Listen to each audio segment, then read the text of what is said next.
अस्सलामुअलैकुम, मेरे चैनल पे आपका स्वागत है। होप करती हूँ कि आप सब बढ़िया होंगे। चलिए वीडियो को स्टार्ट करते हैं। मजा आएगा। अच्छी तरह सुनिए, धमाका है ये। साबित कीजिए ओवैसी जी अपनी देशभक्ति। रुक, तेरे को बताते तेरी माँ की। अरे मैडम, मैं जिंदगी में जब यहाँ से चला भी जाऊंगा ना, तो मेरे आने वाली 10 नस्लों को ये पूछते रहेंगे अपनी देशभक्ति साबित करो। भाड़ में जाए। मैं इन लोगों के देशभक्ति का सर्टिफिकेट लेने का मोहताज नहीं हूं। मैं जूती पर रखता हूं इनकी देशभक्ति के सर्टिफिकेट को। मैं भारत का वफादार हूं और रहूंगा इंशाअल्लाह ताला। अब रहा सवाल कि ये मुसलमान जिन्ना, सुधांशु जी ये बताइए कि क्या कितने मुसलमानों ने वोट दिया था मुस्लिम लीग को? क्या यूनिवर्सल सफरेज था जब कि हर कोई मुसलमान वोट दे सकता था? वोट डालने का मियार था जो जमींदार थे, जो नवाब थे, जिनके पास इतनी आमदनी का हिस्सा था। सुधांशु जी, उन्हीं लोगों ने वोट दिया और वो पाकिस्तान चले गए। ये आप क्यों नहीं बताते बार बार? ये आप हिस्ट्री को आधा चाप लेते हैं और आधा बताते हैं। अगर मुसलमानों को इख्तियार होता तो कोई साथ नहीं देता था जीना का, जब वोट डालने का इख्तियार ही नहीं था। मुझे आपसे सिर्फ इतना ही कहना है कि जब आप किसी मुसलमान को देखते हैं तो आप अपनी सोच को बदलिए। और भारत के संविधान में फ्रीडम ऑफ एक्सप्रेशन है मेरे पास, और आप यकीनन अपने मजहब पर चलिए, सरस्वती वंदना पढ़िए, वंदे मातरम पढ़िए, मगर आप इस बात को समझिए कि किसी को आप फोर्स नहीं कर सकते। जहां पर नेशनल एंथम का मामला आएगा हम खड़े रहेंगे। जहां पर मेरे बाजू अगर कोई खड़े होकर बोलेगा भारत माता, मैं उसकी इज्जत करूंगा। जहां पर मेरे साथ कोई खड़े होकर बोलेगा वंदे मातरम पढ़ूंगा, मैं बराबर खड़े रहूंगा। मगर अगर आप ये बोलेंगे कि नेशनल एंथम से हटके हम आपके गले पे रख देंगे, आप गरिए क्यों करेंगे? फ्रीडम ऑफ एक्सप्रेशन नहीं है भारत में? खत्म हो गया क्या? क्या मोदी की हुकूमत आई तो क्या किम जोंग की हुकूमत आ गई? क्या संविधान खत्म हो गया? सुधांशु जी, तारीख को पढ़ लीजिए और तारीख को पढ़ के कहिए वो जिना थे, वो भाग गए पाकिस्तान को। हमको भारत से हमेशा मतलब था। और याद रखिए, जितने भारत में कब्रिस्तान है, कभी जाइए उन कब्रिस्तानों में, वो हमारी वफादारी की निशानी है। हमारे बुजुर्ग आज भी सीना तान कर वहां पर सो रहे हैं, और मैं कभी भी अपनी वफादारी को किसी के सामने साबित नहीं करूंगा।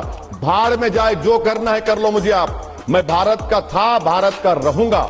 मुझे किसी की सर्टिफिकेट की जरूरत नहीं है। ये कब तक देंगे? कि आप दुकान खोल के बैठे हैं? आप नेशनलिज्म का सर्टिफिकेट देंगे, कांग्रेस सेकुलरिज्म का देगी? भाई साहब, ये दुकान मत चलाइए, देश चलाइए। दिल्ली के बाहर किसान तड़प रहा है सर्दी में। क्यों किसान आया है? आप लोगों को हिम्मत नहीं है किसानों के मसाइल को हल करने के लिए। आप देश के किसानों को बर्बाद करना चाह रहे हैं, और असदुद्दीन ओवैसी से कह रहे हैं अपनी साबित करो। मैं हरगिज नहीं साबित करूंगा, ना मुझे जरूरत है आपकी। आप आइंदा जब पार्लियामेंट की लाइब्रेरी को जाएंगे, जो पहली संविधान की किताब लिखी गई उसको उठाकर देख लीजिए। उसमें अकबर की तस्वीर है, अकबर बादशाह की तस्वीर है, उसमें झांसी की रानी की तस्वीर है, टीपू सुल्तान की तस्वीर है। क्या कहेंगे उसको आप? उसमें तो भगवान राम की भी तस्वीर है। आपसे कह रहा हूं कि यही भारत की खूबसूरती है। ओवैसी जी, इन सबसे पहले भगवान राम की तस्वीर है। बिल्कुल है, सही। पर जय श्री राम बोलने पर आपको भी लगता है कि ये सारे कम्युनल है? तस्वीर जय श्री राम बोलने वाले कम्युनल है, बीजेपी के वोटर्स कम्युनल है, ये भावना आप भी स्प्रेड करते हैं। आप मेरी एक स्पीच दिखा दीजिए जहां पर मैंने इस तरह की बात कही। बताइए आप, चलिए स्पीच चलाइए मेरी। अभी आप मेरी एक स्पीच चलाइए जहां पर आप जो कह रहे मैंने कहा इस बात को। मैं तो आपको, आप तमाम को बता रहा हूं कि भारत की पहली संविधान की किताब में ये तमाम चीजें हैं। तो राम की तस्वीर है, सीता की तस्वीर है, गुरु नानक की तस्वीर है, टीपू सुल्तान, सबकी है। तो यही तो खूबसूरती है भारत की। जो बीजेपी कहते हैं कि सर्जिकल स्ट्राइक करेंगे, भारत की पहली सरकार है जो भारत के एक इलाके पर सर्जिकल स्ट्राइक करती है। भारत के बाइज्जत शहरियों को पाकिस्तानी, रोहिंग्या, अफगानी कहती है, और आपका होम मिनिस्टर MOS। लेकिन वैसे जी सुनिए ना, खूबसूरती तो उस अंदाज में भी है ना जिसका इस्तेमाल आप करते हैं। आपने ये नहीं कहा कि BJP as a political party बर्बाद हो जाएगी लेकिन हैदराबाद का नाम नहीं बदल पाएगी। आपने कौन से शब्द इस्तेमाल किए? इनकी नस्लें बर्बाद हो जाएंगी लेकिन ये हैदराबाद को भाग्यनगर नहीं कहेंगे। आप भी जिस अंदाज में बोलते हैं, आप भी एक संदेश देते हैं ना। इंशाल्लाह इनकी नस्लें खत्म हो जाएंगी। अरे पार्टी की नस्लें थोड़ी होती हैं सर। हैदराबाद का नाम हैदराबाद रहेगा।